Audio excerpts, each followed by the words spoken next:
What's going on YouTube? This is PescaroDB, and in today's video, I'm going to be discussing my overall reactions, opinions, and just uh, feelings about HCS Raleigh 2021. As you may have seen, I posted a vlog from the first day where I spent a lot of time with Team Nemesis. I also, was going around the whole, venue and watching other matches as well. But I spent a lot of time with them on day one because they were competing and my brother was coaching for them. I'll link that somewhere up here if you want to go check that out. I will be posting day 2 and day 3 of that later this week, potentially next week because, Christmas is coming up. But besides that, I just want to talk about my overall opinions on the whole event and what I think it means for Halo esports in general. First and foremost, big congratulations to all the people, players, coaches, organizations that attended and competed this weekend. You guys did a hell of a job. It was very entertaining. Like I said, this is my first esports LAN event that I've ever attended, and I had just had a phenomenal time. I've been a huge fan of the gaming scene for so long now. And hi, Lily. Sorry, my dog. But I'm just so thankful I got to go, and it was 10 minutes down the road from me in downtown Raleigh. So I'm so thankful, and Esports Engine put on a fantastic event, and everyone else associated, the people that were selling merch, such as this phase hat that I bought. Really, Lily? Okay. Anyways, but yeah, just huge shout out to everyone that did all that. But now let's just dive into the event itself and what it was like. First of all, they did such a good job with they just really proved that having an open bracket format is still the way to go. Because as you may have seen with some other esports such as Overwatch and Call of Duty, which I'm a huge fan of Call of Duty. I'm not here to talk crap about it or wish bad things on it or anything like that. But they chose to go to the franchising route, same as Overwatch. And with that, there is no open bracket or pool play. It's just simply the however many partner teams there are in the league competing. And as of right now in Call of Duty, that's 12. And I'm not exactly sure about Overwatch. I'm not as big of a fan of that game. But in Halo, you have 9 partnered teams with the HCS, but then you had a ton of organizations there that are not technically partnered, but were competing this weekend. And although, yes, the grand final did come down to 2 of the partnered teams, which should be expected. They're partnered for a reason. I just think overall, the event was fantastic. There was some teams that made some really good runs, such as Flamesword and his Status Quo team competing for the first time since they regrouped, and they made top 16, I believe. One of the teams that my brother competed against, Vandal, I believe they played Status Quo, and the winner of that then placed top 16. Just there was a lot of teams competing this weekend, and Friday, day 1, was pretty much all about those open bracket matches and maybe a couple bigger teams playing each other. Like, I believe G2 and Navi was one of the matches that I saw day 1 on main stage. But then as it progressed through the weekend, day 2 and then day 3, most of the matches that were going on were like the real deal. It was the playoffs. It was the teams that were vying for a spot in the grand finals. And just a lot of good matches went on. There was a span where Optic faced off against, I believe it was Cloud9, and they lost to them 3-2, and they got knocked down to losers bracket, and then they faced off against, I want to say, they faced off against Sentinels and Formal again, because they had already 3-0'd them on day 2, and they faced off against Sentinels and Formal and that whole squad. And again, it went to a map 5, and Formal went off in the Slayer, and Sentinels ended up sending Optic home. So that was twice in a row where Optic was in a situation where they went down 0-2 in map count, and then brought it all the way back to a map 5, and they just couldn't finish either time. But as a fan of just esports in general, but especially as a fan of the organization themselves of Optic, that had your heart pumping. That's the same adrenaline you get from like a real, sporting event. And I think that is huge props to, everyone that put that event on, and all the competitors and organizations, because they're really making esports feel like the real deal. Like, it's no longer just a gimmick, or like, oh yeah, those are just gamers. It doesn't matter. Like, no, it felt important. It felt relevant, and there was a ton of people there. And I mean, just overall, I was very much happy with the event. I mean, it was, I felt like they handled the health and safety protocols very well. It wasn't too much of a hassle by any means. Security was great. I didn't feel, because I live with PTSD as a shooting victim, so that's something that's always in the back of my mind. I'm concerned with, and security is important to me, and I think the HCS and Microsoft and whoever handled that did a fantastic job with that.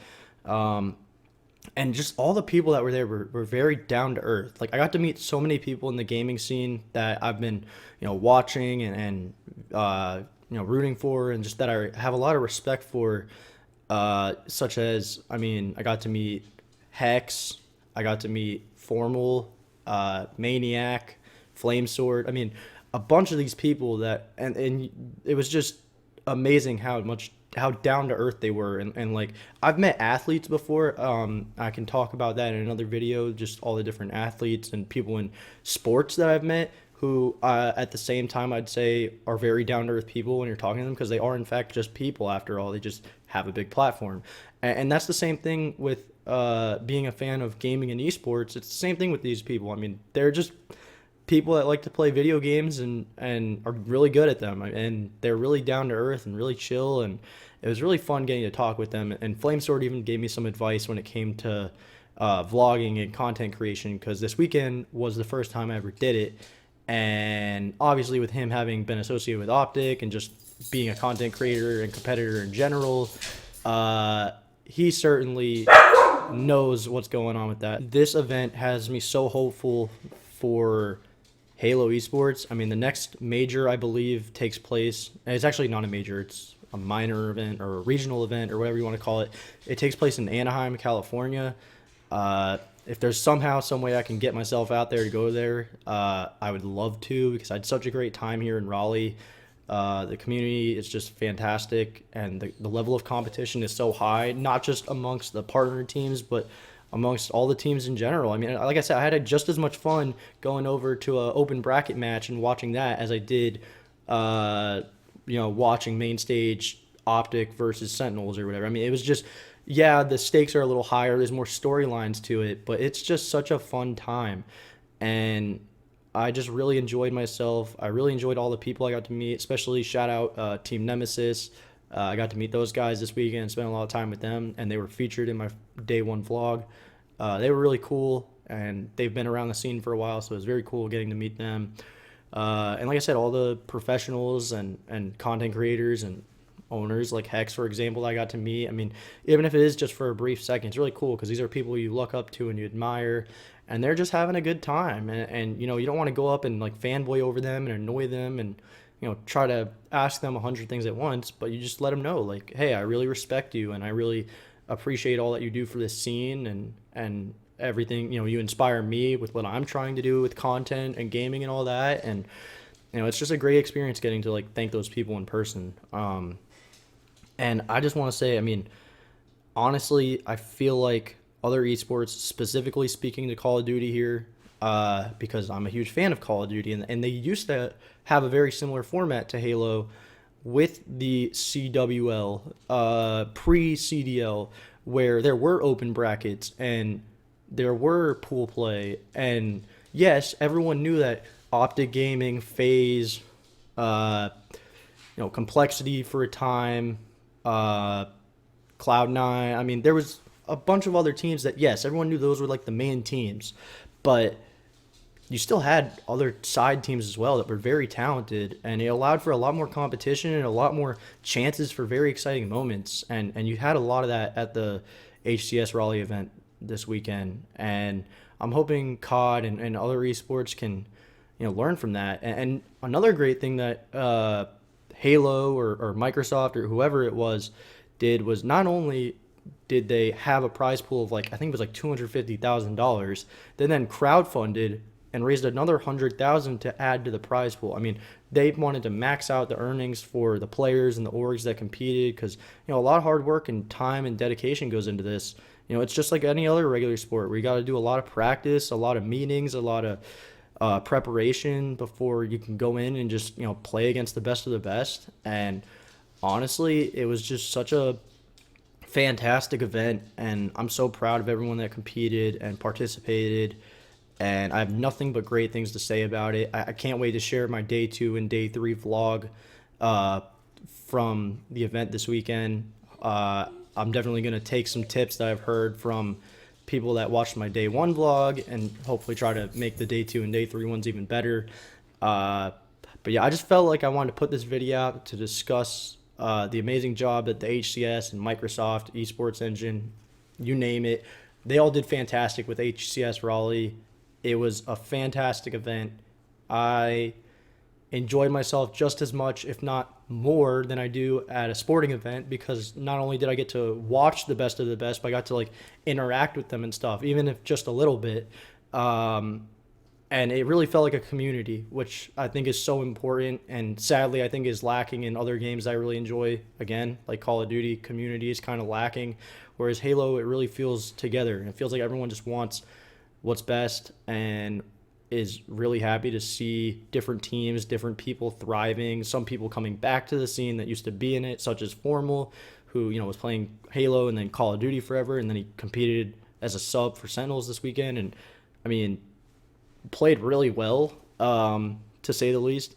And yeah, I just have nothing but great things to say. If you didn't get to attend the event, be sure to check out some highlights, or even check out my vlogs or shorts or TikToks where I'm posting clips from the event, because I'm telling you, it was fantastic and there was a lot of great moments that took place.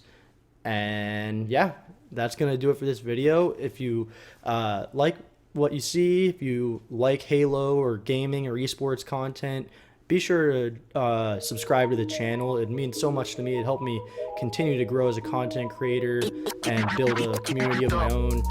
And if you like this video in particular, be sure to leave a thumbs up. It'll help it get out to other people who may enjoy similar content and want to hear my thoughts on HCS Raleigh. And until next time, I hope you have a fantastic day.